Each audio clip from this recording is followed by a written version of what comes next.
Driver Mod. My name's Anthony. This video is going to be a step-by-step process on how to load your car onto the Futura trailer. Once you've got the trailer hooked up to the tow vehicle, you want it to be hooked up to the tow vehicle when you load it, because you don't want all the weight of the vehicle on the trailer jack. So we've got it hooked up. First thing you're going to go around and do is pull the wheel arch locks. And while you're walking around behind the trailer, you're going to release the license plate and fold it up and lock it. And then there's two more wheel arch locks. Next, you're going to come over to basically the operating compartment of the trailer. You're going to open that and you're going to take this red key blade. This is the main power key for the entire trailer. Without this, the trailer won't turn on and function. You're going to insert that into the receptacle right there and turn it on, and you'll see a voltage read. Next, you're going to take the remote that says trailer, and to turn it on, you're going to push the up and the down button simultaneously, and you'll see a red LED come on. Now the trailer is on, the remote is on. Now we can go ahead and lower the trailer and get it into the loading position. So simply push and hold the down button. Observe that all the wheel arches are moving, so you know you unlatched all of them properly. And you're going to lower the back of the trailer until it hits the ground.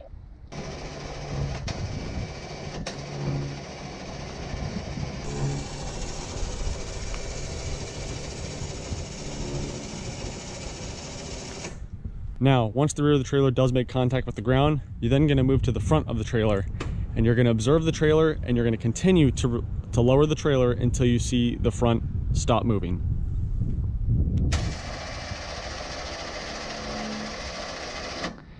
It's just going to be something you're going to have to look for by eye.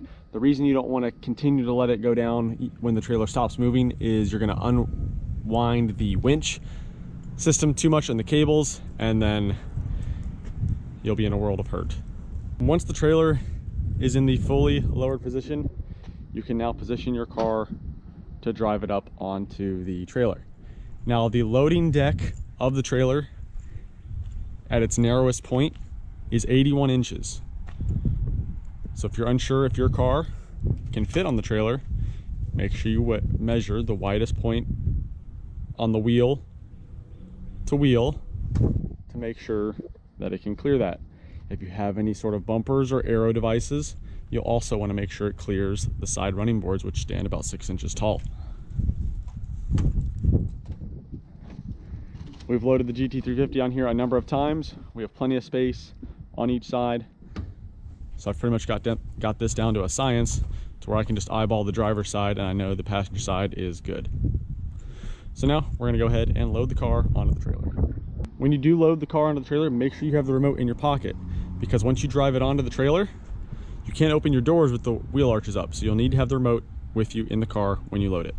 Now, if you do have a really low car with an overhanging bumper or a large splitter, you may need to use some wood extensions, because even as low as this trailer goes,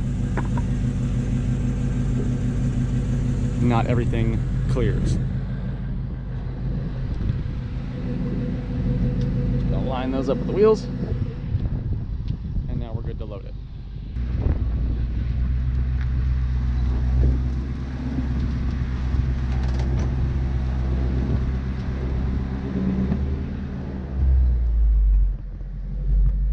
Now you may need a front spotter so you know how far you can go up on the trailer, but you want to get as much of the weight as far forward as possible. Once you're in this position, you're good with how far the car is forward. Go ahead and set your parking brake in case you forget that you're on a slope and your foot comes off the brake. And then if the remote has timed out, go ahead and turn that back on. And now we're going to push the up button.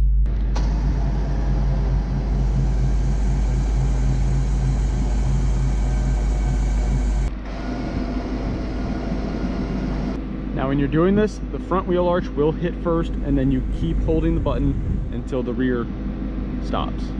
As soon as it makes contact, you let off, because then you don't want to put too much tension on the system. So boom, that one's contacted. That one's contacted. Now,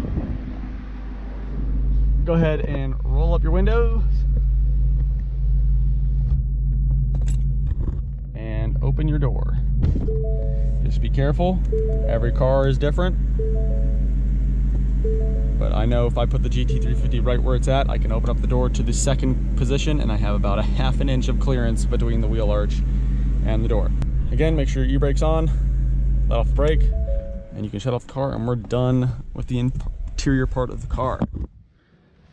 Now the securing portion of the car is basically the exact opposite when we loaded it. I like to go around and hit all the latches first and the license plate.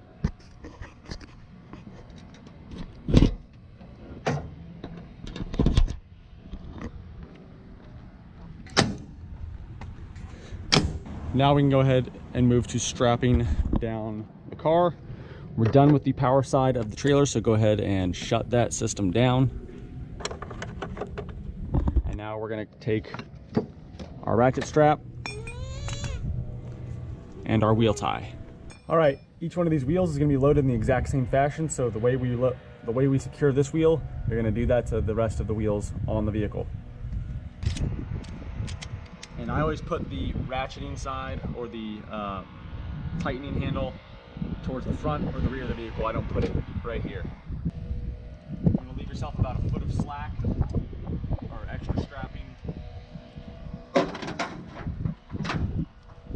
We're on the driver's side of the vehicle, so the strap is gonna sit right here in the wheel. The restraining strap is gonna go through the bottom of the strap and then back down through the other side. So what you should have in the end is basically a loop with the strap like that. Now you go ahead and you tie down hook and loop it into the D-ring, and then you simply take the strap and work it over the tire.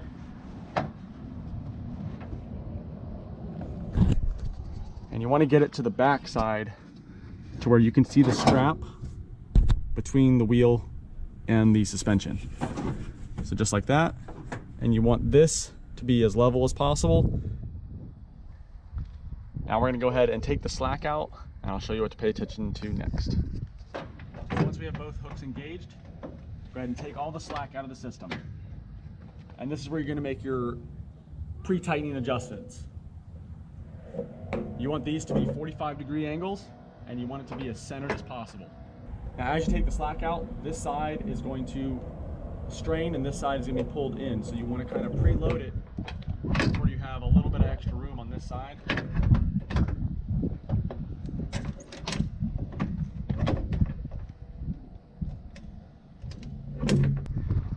Now once you have it looking about like that, strap center line of the wheel, 45-degree angles, strap between the wheel and the suspension on the back side, we're good to go ahead and tighten this down.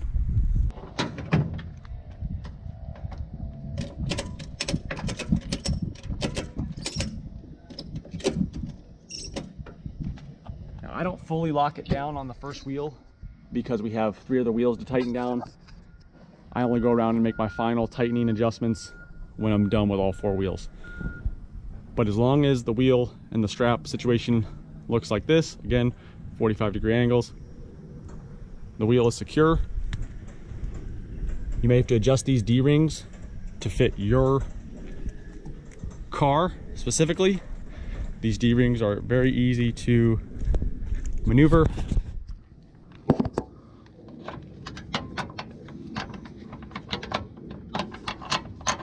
All you simply do is pull back on the mechanical tab and then slide it back. Pull back on this and slide it back, and it'll pop out of the retainers. We're gonna go ahead and get all 4 of these wheels locked down and show you what the final end product looks like. All right guys, the trailer is fully loaded. The car is fully secure. We've got our 4 straps tied down, 45-degree angles. center line of the wheel. It doesn't have to be perfect, guys. That will do the trick.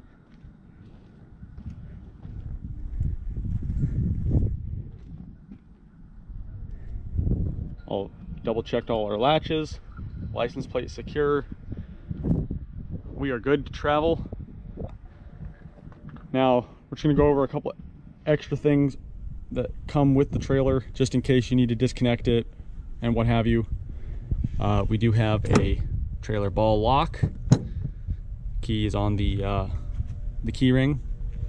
Now the battery is self-charging with this solar panel. However, if you do have to charge the battery manually, there is a charger, and you just connect the charger to the charging port right there. We have a couple wood blocks in here, again, to help ease of loading and loading the cars.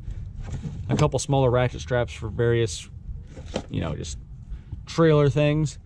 And then when you are unhooking and hooking up the trailer to your tow vehicle, you'll see the wheel. I need to replace this wheel, something happened, but you'll see this pin right here. This hammer is just to help knock that pin to fully seat it so that the wheel is in the lock position. That's all the hammer is there for. When you do bring this up,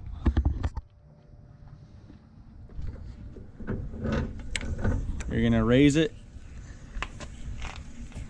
until the wheel is in the fully locked position, and then once that happens, just give this a couple hits. You want this to really be secure there. That's how that wheel got damaged. Someone didn't do that, and I didn't notice, and I was driving it, and the wheel worked itself down and came into contact with the ground, and obviously overheated because it's not made to go 60 miles an hour.